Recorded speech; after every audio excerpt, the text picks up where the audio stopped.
If you are wondering if you should purchase an intake for your Audi A4, B8, or B8.5 chassis, this is the perfect video for you.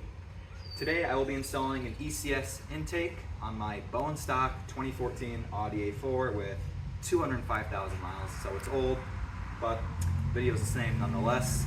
Let's get right into the installation.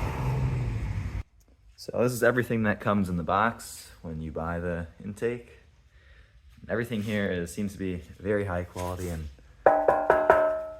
nice metal. The filter's nice and all that. And I will say, the best thing about this is the fact that I ordered it and within 24 hours it was already at my doorstep. And the price is just unbeatable really for the quality of everything involved. So that's just excellent on ECS's part there. All right, now that the intake is installed, this is what it looks like. It took around an hour and a half just because some of these clips and all that, they're not the same on the B8 chassis because, I mean, this is the facelift, the B8.5, and on the B8s, these are Torx, but here they're just clips, so that took me a while to figure that out. But what's nice about this, it reuses the old mass airflow sensor, and it fits pretty much in the same spot as earlier. And as you can see, there's the heat shield down here. It fits really well overall. I mean, obviously it's not perfect, but it's pretty sturdy. Looks nice too. So these are the three main pieces that you no longer need after installing. You have the second part of the fresh air scoop. You don't need that anymore. Obviously the airbox itself. And then the mass airflow sensor to turbo inlet pipe as well. So also just keep in mind, if you're putting this on an older car like I am with 205,000 miles, this clip on the intake box, because it reuses half of it, one of those broke, and it was not because of the kit's fault. It's because it was already bent up a crazy amount.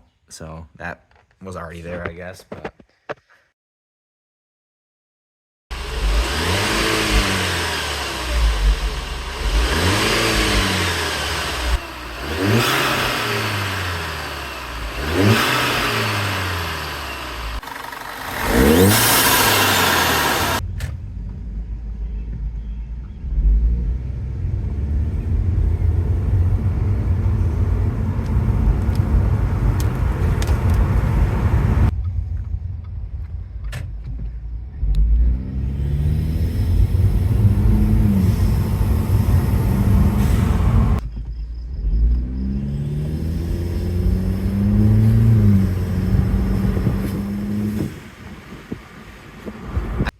So after fully installing the intake and driving around for a while, I can say that it is an amazing product from ECS. I love pretty much everything about it. The installation, like I said earlier, was fairly simple and it did not take very long.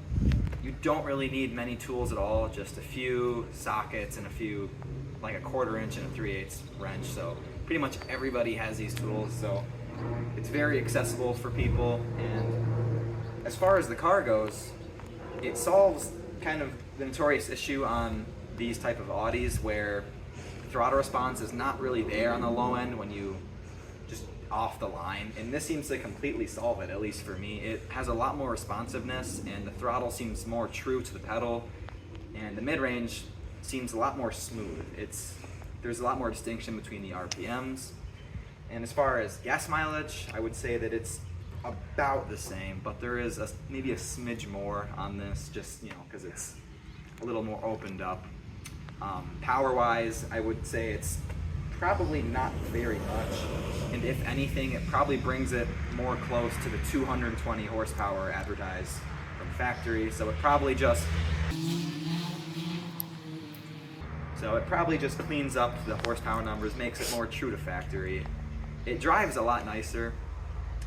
And as far as noise, the car sounds identical to stock from startup, and when the turbo's not making any boost, it sounds identical. You really cannot tell if there's an intake on here. It's dead silent. But when you start making boost, it is loud and it's nice. You can hear turbo spooling up, and of course when you let off the throttle, you can hear the blow-off valve. There's no flutter or anything because this is a stock turbo and all that. So overall, it's amazing. The price is excellent. I mean, I was planning on buying a CTS turbo intake before this, but currently they're not shipping to the US, and it's also lower quality. So ECS really just has the best one on the market, and I absolutely love everything about it. You know, in the future ECS, I would love to review some more parts on this car, but we'll see where that goes. So if you were thinking about buying this intake, I would say if you have the money for it and you have basic tools, 100% do it, because it absolutely changes the feel of the car. It's pretty much how it should come from factory, but you know, I know everybody says that. So thanks for watching.